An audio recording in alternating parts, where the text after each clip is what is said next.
वंदे देवं मापतिं सुरगुरुं वंदे जगत्कारणं वंदे पन्नगभूषणं रग्ध्रं वंदे पशूनां पतिं वंदे सूर्यशशाङ्कवैनयनं वंदे मुकुन्दप्रियं वंदे भक्तनाश्रयं च वरदं वंदे शिवं शङ्करम्। ब्रह्मा भूत्वा सृजन् लोकं विष्णुर्भूत्वा पालयन् रुद्रो भूत्वा हरन्नते गतिर्मेस्तु सदा शिवः। नैमिषारण्य तीर्थ में सूत जी महाराज ऋषियों को बता रहे हैं कि आप लोगों ने भगवान रुद्र के 5 नामों को श्रवण किया है।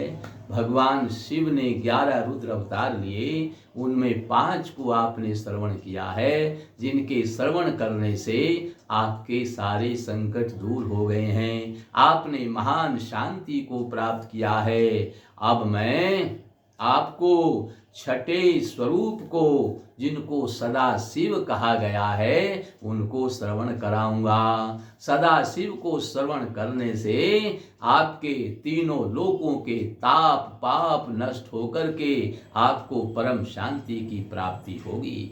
जो ब्रह्मा होकर समस्त लोगों की सृष्टि करते हैं, विष्णु होकर के पालन करते हैं और अंत में रुद्र रूप से सबका संहार करते हैं, वे सदा शिव मुझे परम शांति प्रदान करें। उन सदाशिव को जो छठे रुद्र हैं, मैं नतमस्तक होकर के प्रणाम करता हूँ। सूत जी महाराज बोले, ऋषियों, शैवागम में रुद्र के छठे स्वरूप को सदा शिव कहा गया है। शिव पुराण के अनुसार सर्वप्रथम निराकार पर ब्रह्म रुद्र ने अपनी लीला शक्ति से अपने लिए मूर्ति की कल्पना की। वह मूर्ति संपूर्ण ऐश्वर्य और गुणों से संपन्न, सबकी एकमात्र वंदनीया और शुभ स्वरूपा, सर्वरूपा तथा संपूर्ण संस्कृतियों का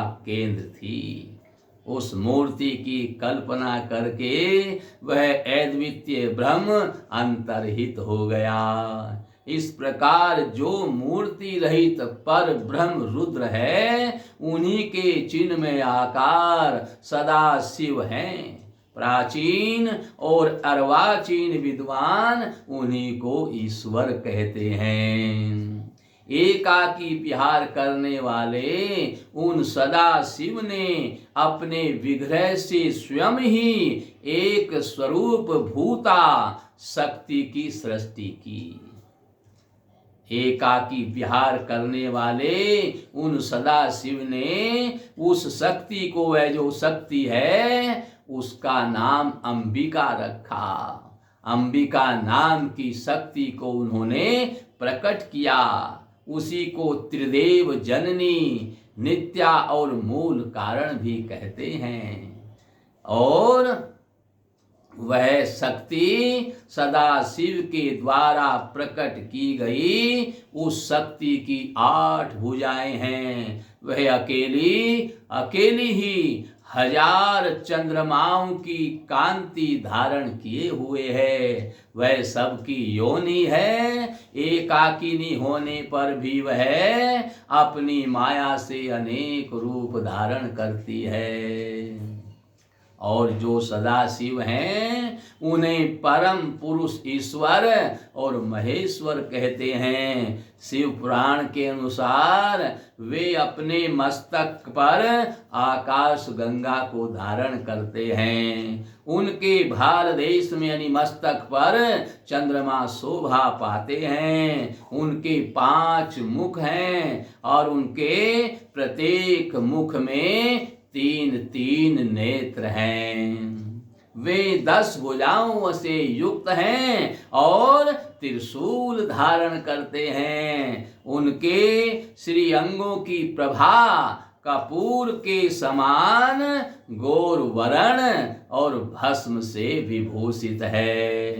उन काल रूपी ब्रह्म ने एक ही समय शक्ति के साथ शिवलोक नामक क्षेत्र का निर्माण किया और उस क्षेत्र को आज काशी कहते हैं। उस काशी को भगवान सदाशिव ने अपने ही सुख के लिए उसका निर्माण किया है। वह परम निर्वाण और मोक्ष का स्थान है। शक्ति और सदाशिव जो परमानंद स्वरूप हैं, उस मनोरम क्षेत्र में नित्य निवास करते हैं। और भगवान सदाशिव और अंबिका परम आनंद स्वरूपिणी ये दोनों काशी का कभी त्याग नहीं करते हैं। इसलिए विद्वान पुरुष उसे अविमुक्त क्षेत्र रूप से जानते हैं और वह क्षेत्र आनंद का हेतु है। इसलिए सदाशिव ने उसका पहले जो नाम रखा था आनंद वन रखा था और उसके बाद वह अविमुक्त नाम से प्रसिद्ध हुआ।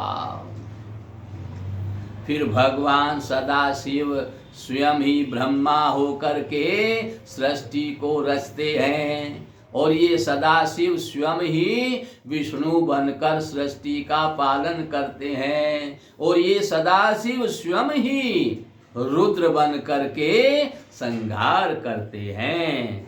और इस प्रकार ब्रह्मा, विष्णु और महेश ये तीनों रुद्र के ही रूप हैं। भगवान शंकर के उपासक नित्य विज्ञानानंद निर्गुण ब्रह्म को सदाशिव, सर्वव्यापक निराकार सगुण ब्रह्म को महेश्वर, सृष्टि को उत्पन्न करने वाले ब्रह्मा, पालन करने वाले विष्णु और संहार करने वाले रुद्र और इन पांचों को ही रुद्र का स्वरूप कहते हैं। आदि भौतिक रूप में भगवान सूर्य सदा शिव के ही स्वरूप हैं। शास्त्रों एवं धर्म ग्रंथों के अनुसार भगवान सूर्य प्रत्यक्ष देवता हैं। सदाशिव और सूर्य में कोई अंतर नहीं है। आदित्यम च शिवम विद्या शिवमादित्य रूपिणम उभयोरनंतरम नास्ति ह्यादित्यस्य शिवस्य च। यानी वैसे भी सूर्य और चंद्रमा भगवान शिव के सदाशिव के नेत्र हैं। इसलिए भगवान सदाशिव सूर्य सोमात्मक हैं। सदाशिव और सूर्य में पूर्णतया अभेद है, यानी इनमें कोई भेद नहीं है। अतः प्रत्येक सूर्य मंदिर भगवान सदाशिव की सूर्य मूर्ति का परिचारक है। भगवान शिव और सूर्य में कोई अंतर नहीं है, ये दोनों एक ही हैं, इनमें कोई भेद नहीं है। श्राद्ध देवक नामक मनु के सबसे छोटे पुत्र का नाम नभग था। श्राद्ध देव जो मनु थे वह श्रीमद् भागवत में वर्णन आता है कि श्राद्ध देव मनु जो हुए हैं उनके जो छोटे पुत्र थे नभग, भगवान शिव ने उन्हें ज्ञान प्रदान किया था। मनुपुत्र नभग बड़े बुद्धिमान थे। जिस समय नभग गुरुकुल में निवास कर रहे थे उस समय इनके इक्ष्वाकु भाइयों ने घर का जमीन जायदाद का बंटवारा कर लिया और उसमें अपना अपना सब काम करने लगे। गुरुकुल से शिक्षा प्राप्त करने के बाद जब नभग अपने राज्य में आए, घर में आए, तो उन्होंने देखा कि भाइयों ने सारे धन का बंटवारा कर लिया है और अपने काम में लगे हुए हैं। तो नभग अपने भाइयों के पास गए कि बोले भाई मैं गुरुकुल में चला गया था, तुमने सारा धन का बंटवारा कर लिया, ये मेरा हिस्सा कहाँ है, मुझे मेरा हिस्सा दो, मैं अपना हिस्सा लेने के लिए आया हूँ। तो भाइयों ने कहा रे क्या बताएं, जब बंटवारा होने लगा हम तुम्हें भूल गए, इसलिए अब तुम एक काम करो, हम पिताजी को ही तुम्हारे हिस्से में तुम्हें दे देते हैं। जब भाइयों ने कहा, नभग अपने पिताजी के पास में आए। इन्होंने पिताजी से कहा, पिताजी मेरे भाइयों ने सारे धन का बंटवारा कर लिया है और उस हिस्से में अब वो मुझे तुम्हें दे रहे हैं, अब क्या करना चाहिए। इनके पिताजी श्राद्धदेव भी बड़े सीधे सच्चे थे। उन्होंने कहा, बेटा झगड़ा करना अच्छी बात नहीं होती है। भगवान ने जिसको जो लिखा है वो मिलेगा, वो कहीं जाता नहीं है। अगर कोई दूसरे का हक ले लेता है, वह अपने आप किसी न किसी रूप से उसके पास से चला जाता है, तब उसको रोना पड़ता है। दूसरे का धन लेना अच्छी बात नहीं है। जो दूसरे का हिस्सा लेता है उल्टा वो दरिद्र रहता है। इसलिए तुम कोई चिंता न करो। और तेरे भाइयों ने तुम्हें ठगने के लिए ऐसा कहा है, लेकिन तुम एक काम करो, यहाँ पास में ही एक वन में आंगिरस गोत्र ब्राह्मण हैं और इसी लोग हैं, वो यज्ञ कर रहे हैं स्वर्ग प्राप्ति के लिए। उनको स्वर्ग में जाने की कामना है, तो स्वर्ग प्राप्ति के लिए यज्ञ कर रहे हैं और वो छठे दिन का कर्म भूल जाता है। जो विश्व देव के मंत्र हैं, 2 मंत्र हैं, वो भूल जाते हैं। आप तो विद्वान हैं, पढ़ लिख करके आए हैं, गुरुकुल से अभी अभी आए हैं, आप जाकर के उनको छठे दिन के जो विश्व देव के मंत्र हैं उनको बता दो, उनका यज्ञ संपन्न हो जाएगा, वो स्वर्ग चले जाएंगे, वो सब अपना अपना धन तुम्हें दे जाएंगे, तुम धनवान बन जाओगे, चिंता काहे की कर रहे हो। जब पिताजी ने ऐसा कहा तो ये नभग उन ऋषियों के पास में गए। ये आंगिरस गोत्र ब्राह्मण ऋषि लोग जो हैं वहाँ यज्ञ कर रहे थे। जब छठे दिन आया, इन्होंने विश्व देव के मंत्रों का स्पष्ट उच्चारण कर दिया तो उनका यज्ञ संपन्न हो गया। वे सब अपना अपना धन नभग को दे करके चले गए। सूत जी महाराज कहते हैं, ऋषियों जब ये नभग उस धन को उठाने लगे तो तभी वहां भगवान शिव ने कृष्ण रूप धारण किया। उन्होंने कृष्ण रूप धारण करके उनके पास में आए, कृष्ण दर्शन इनको दिया। कृष्ण के रूप में भगवान सदाशिव ने इनको दर्शन दिया और आए, बोले हिस्सा तो मेरा है, आप किसको कैसे ले जा सकते हो। तब नभग ने कहा कि मेरे पिताजी ने मुझे ऐसा कहा है, इसलिए मैंने वैसा किया है, अब मुझे जानकारी ज़्यादा है नहीं। तो कृष्ण बने हुए जो भगवान सदाशिव हैं उन्होंने नभग से कहा कि ठीक है, हमारे इस झगड़े का निर्णय आपके पिताजी ही करेंगे। अगर आपके पिताजी कह दें यह धन तेरा है तो तुम ले जाना, और मेरा कहें तो मेरा रहेगा। इन्होंने कहा ठीक है। अब ये नभग अपने पिताजी श्राद्धदेव के पास में आए। नभग से ने आकर के पिताजी से कहा, पिताजी मैंने उन आंगिरस गोत्री ब्राह्मणों को छठे दिन का जो है क्रम बताया था, जो विश्वदेव के मंत्र थे उनको मैंने स्पष्ट उच्चारण कर दिया था, वे स्वर्ग चले गए और धन मुझे दे करके चले गए। पर वहाँ एक काला काला पुरुष आया है, वो कहता है कि वो मेरा धन है, कृष्ण नाम से है, उसका कृष्ण के रूप में आया है। उसके पिताजी ने कहा, बेटा वो कृष्ण नहीं है, वो सदाशिव हैं, वो भेष बदल करके आए हैं, वो तुम्हारा कल्याण करने के लिए आए हैं। वैसे तो सारी सृष्टि उन्हीं की है, तीनों लोग उन्हीं के हैं, लेकिन ये यज्ञ में तय हुआ था कि यज्ञ से बचा हुआ भाग भगवान शिव का होगा, इसलिए धन उन्हीं का है। आप ये धन उन्हीं को जा करके दे दो और वो प्रसन्न हो करके तुम्हारी सारी इच्छा पूर्ण कर देंगे। आप स्तुति के द्वारा उनको किसी भी प्रकार से आप प्रसन्न कर लो। पिताजी ने जब ऐसा कहा तो नभग वापस भगवान सदाशिव के पास में आए। इन्होंने कहा, मुझसे बड़ा भारी अपराध हो गया। पिताजी ने कहा कि धन तो आपका ही है, इसलिए धन आप ही ले लीजिए, और मैंने जो आपसे झगड़ा किया था धन के लिए, मैं बार बार चरणों में मस्तक नवा करके आपसे क्षमा याचना करता हूँ। और उस प्रकार से कह करके ये नभग भगवान सदाशिव की स्तुति करने लगे।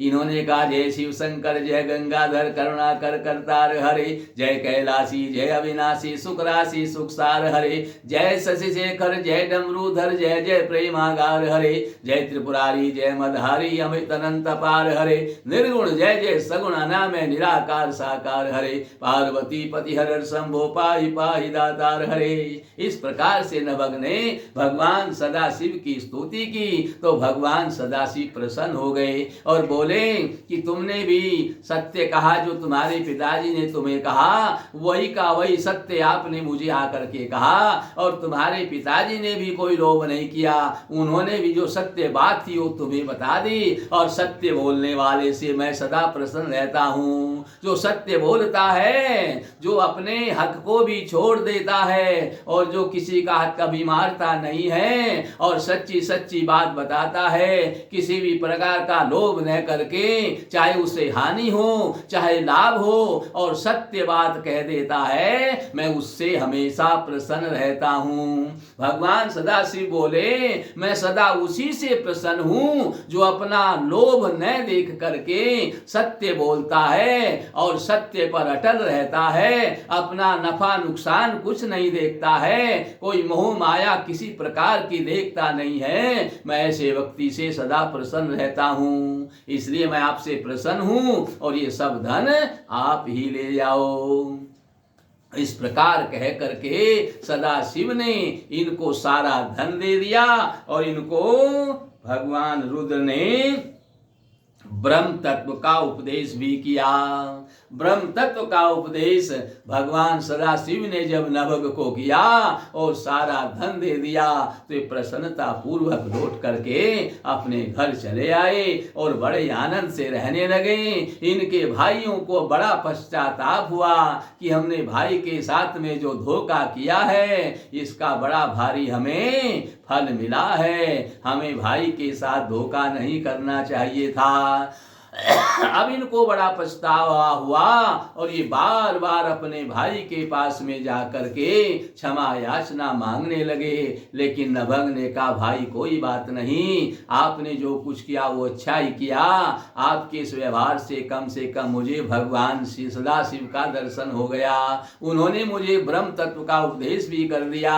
इस संसार में हम जब आए थे तो खाली आए थे और जब जाएंगे तब भी खाली जाएंगे, लेकर के आए नहीं, लेकर के जा नहीं सकते, तो फिर हमारा यहाँ कुछ क्या हुआ? हमारा तो यहाँ कुछ भी नहीं है, यहाँ तो हमारा केवल अच्छा बुरा कर्म ही हमारे साथ चलता है। हम जो अच्छा करेंगे तो अच्छा हमारे साथ चलेगा, बुरा करेंगे तो बुरा हमारे साथ चलेगा।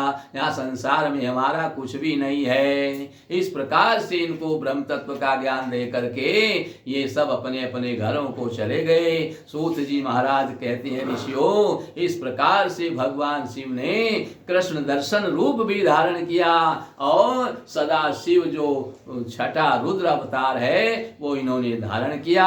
इसको श्रवण करने से समस्त प्रकार के रोगों का शांति होकर के, मनुष्य के क्लेश दूर होकर के उसको परम पद की प्राप्ति होती है, भगवान शिव के लोक की प्राप्ति होती है और इस संसार के सभी सुखों को भोग करके यहाँ का आनंद लेकर के वह भगवान शिव के धाम को प्राप्त करता है। बोलो शंकर भगवान की।